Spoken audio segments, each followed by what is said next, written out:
Hey everybody, this is my tutorial for Sixpence None the Richer song, Down and Out of Time. I'm gonna talk to you about a couple different ways to sort of approach this song, whether it's you're playing it by yourself or you're in a group setting. Maybe I'll mention a little bit about the electric guitar parts in it. So I'll just try to cover as many bases as I can so you have a thorough enough lesson here to learn from. One new thing I did with my charts to let you know about is this one has, the very last page has a tab chord map. If you don't read, if the names of the of the chords are not helping you, then here's a tab map of how to form them with your hands on the fretboard along with watching the video. If my fingers are a little confusing, maybe this will help clear that up. So if you look in the description in the video below, there is a link for a Google Doc chart that you can just go to, and if you have a printer, you can print your own copy of the chart to learn by and follow along with my video, or if you're listening to the recording of it, the studio recording, so you can follow along with that. I'm going to be jumping back and forth because I've got my chart in front of me to guide me while I teach. So I'll be doing that. I also did consult a few live videos of the band playing it because it's always nice to see what Matt's doing or what the guitar players in the band are doing if it's possible. I tapped into as many sources for this song as I could, so this should be one of my better tutorial videos that I do here. So let's get started. We'll start with the intro, and then we'll go into verse 1. And I'll show you the page here. I'll play it first. So here we go. Here's the intro. Without hitting that A string, trying not to do that.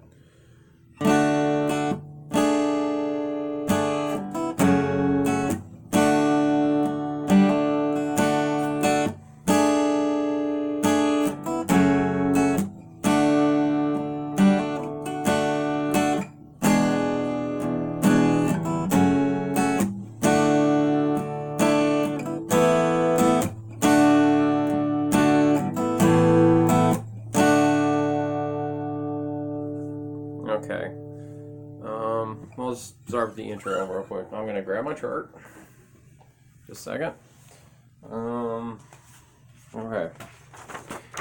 Here's what we have for the intro. I'll just focus in on that so it's nice and big so you can see it. Again, look in the video description if you want to print your own copy of this.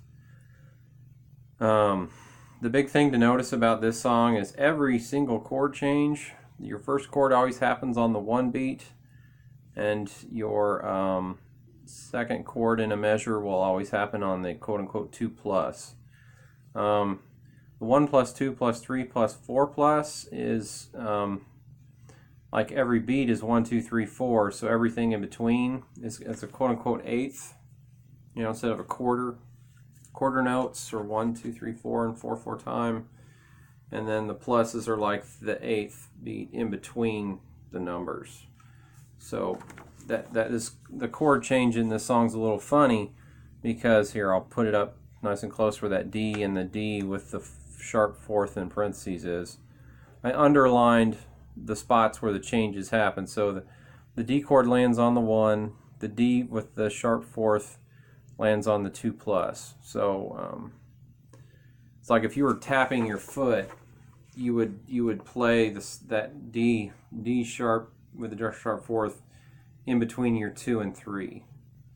That's what that is. It's something I learned when I was taking piano lessons. I'm kind of coming back to because I'm trying to get some reading music skills going again, and being able to read time signatures correctly. So some of these, and especially when I play in a band that practices a song on Saturday and plays it live on Sunday, some of these kind of notes are important to those band members so they know where to play their chords. And hopefully it helps you too. But yeah, now we'll talk about how the finger formations work. Again, look at my chord map. If my explanations with my hands are a little funky, you can look at that to help further clear up the mysteries. So a D chord. The song starts out with an acoustic guitar, so that made it easier on me personally, since that's my sort of nucleus of musical production is an acoustic guitar. So the D, the notes are, for the D chord, the D with the sharp 4 note is and then the F sharp minor, unfortunately, I'm doing a full on bar chord. So there's that, and then I go back to another D. That's for the first 4 measures of the song. But yeah, so those are the notes there. Then the next chord that we learn from the intro is an E7 with a 4th in parentheses. So there's a couple different ways to go about playing this chord. And this is where you playing by yourself versus a group might play into the way that you approach the song. So the thing that makes this, well, the E7 with the 4 is, it's a lot like our D with the sharp 4th. So instead of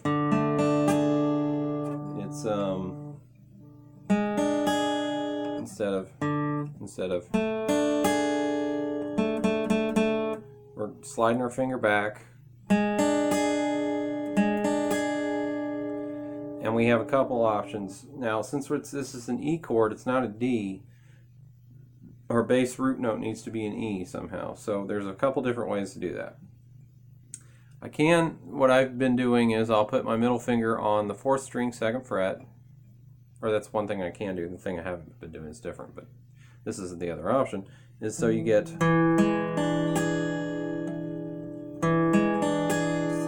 and this chord, I still haven't 100% learned it right. I can't play it flawlessly. It's a stretch. It's all my fingers pressing down different strings. So this chord, if you're used to playing like just G, C, and D, and maybe 1 or 2 bar chords, then this one's going to take you a little time to get. So if you don't get it right away, if you're not used to playing, if you're a classical guitarist, you're probably going to have a lot easier time with this chord because you're used to doing these odd spread out chord fingerings. If you're used to, like I said, if you're used to playing the bunched up chords, then it won't be as easy.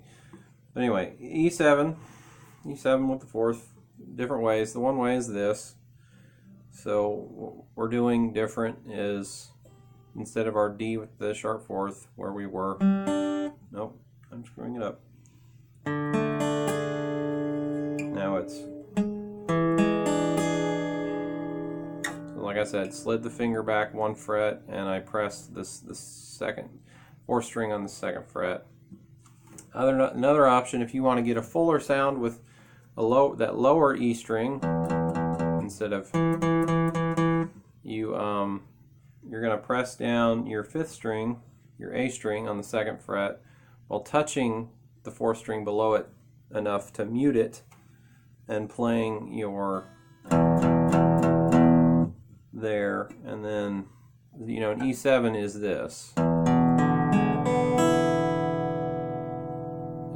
But if we're trying to sound more like the record, then we have to do this big spread out chord, which is this. And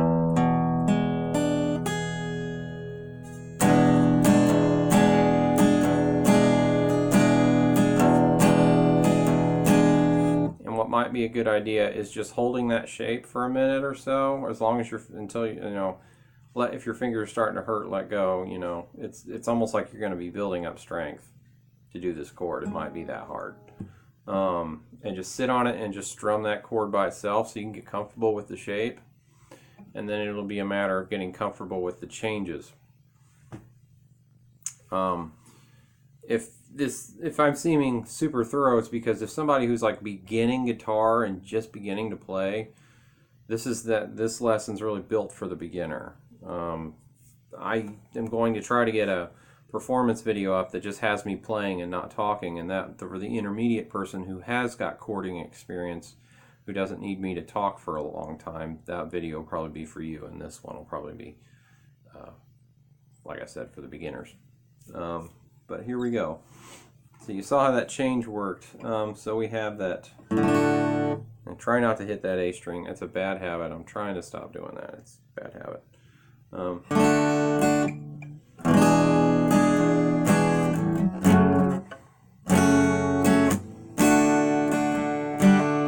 One thing for that F sharp minor, I tend to choke up my thumb too much sometimes during chords, and especially during that F sharp minor chord. I really need to pull it back, because I can't press the strings down properly enough, because they'll kind of mute them when I do it. If I go with my old habit, it's getting this finger to press all those 6 strings down.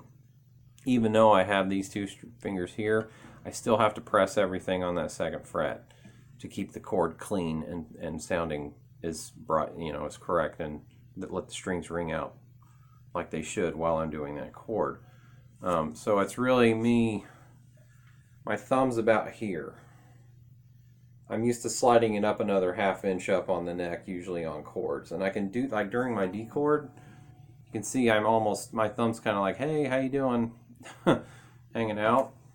Which, I mean, I could do somewhat mute my low E string with it when I'm doing my D chord, but I'm just trying to practice just hitting my, instead of going, that, or I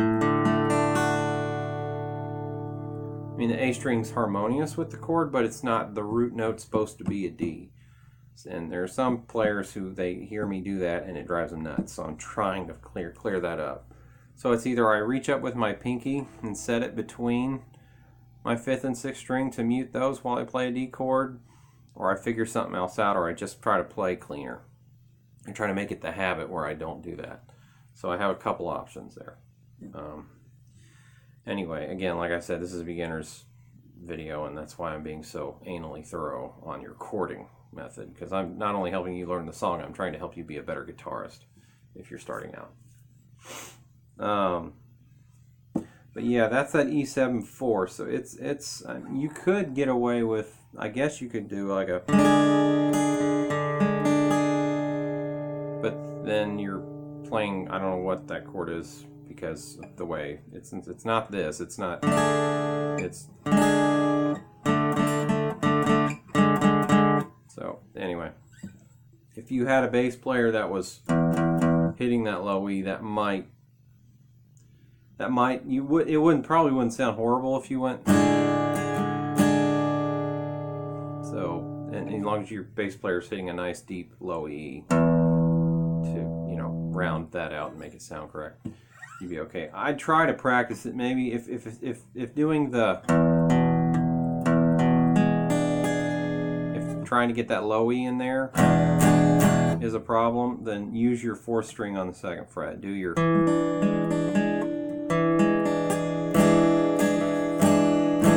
see, I'm not good at it yet either, you can tell. I really got to keep my thumb low on that one too.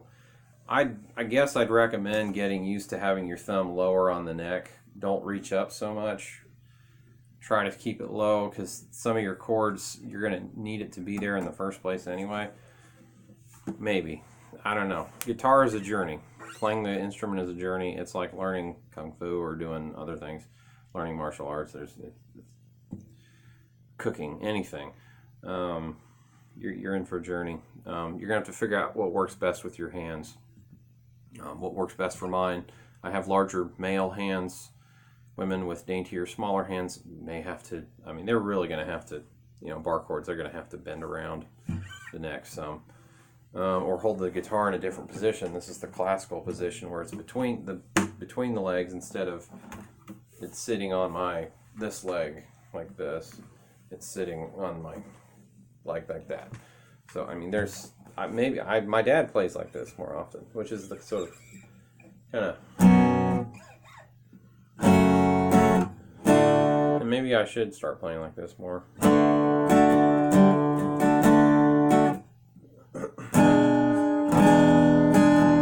But now you guys can't see what I'm doing.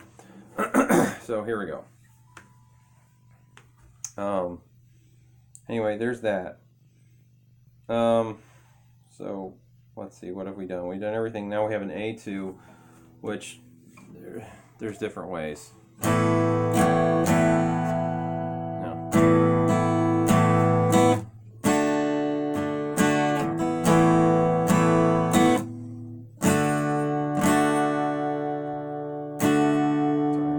Some strings. So I have the third and fourth strings on the second fret, and I'm reaching up with the whatever finger. Of course, my ring finger is longer, so it's easier for that finger to reach up to mute the low E, so that my notes should be this. And then I'm doing a D.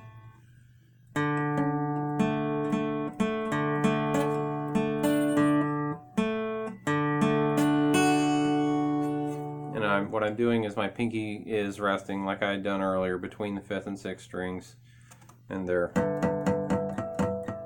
So when I strum, it's like.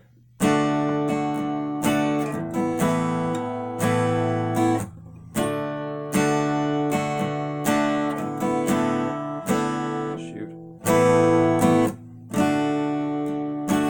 I think my habit is to do my fingers with my pointer on the 4th string and my middle finger on the 3rd, so I don't know. Maybe that makes it easier to jump from an A2 to a D just because of the finger position. Experiment with finger positions. Find out what makes changing from one chord to the next the easiest. Like, for example, playing an E, my habit is to do it this way. That was the first way I was shown, and I just blindly accepted it. I've seen other guys who do it this way, and if you have to change from an E to a C, that's a great position to put your fingers in. From that, so experiment with your transitions to find what works best. So there, but there's your A2 to D, and then we have the verse 1, which now we're playing our E7 with the 4th in the parentheses 3 times in a row in that thing there. So here's verse 1. Let me play it for you, kind of slow, and see those chords go by. I dreamt, oh gosh, I dreamt something last night in my sleep. I saw you sitting. It's the timing. It's that 2+ beat that makes it hard. Sitting in a room without me.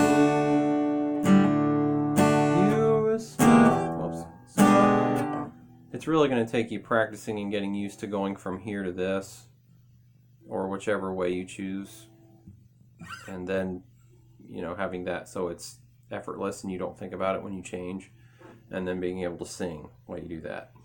So if you're a singer and a player and that's a hard chord, just know it's going to just be grace. Give yourself some grace. It's going to take you a little time. It's okay. I'll just play it without singing, I guess. I've almost got it. My finger's almost... It's like I do it, and then I think about it, and then by thinking about it, I screw it up. So it's like I go forward, then I go backward, then I go forward again. So it's getting to where you can trust yourself to do that chord right without thinking. And that's where I'm at.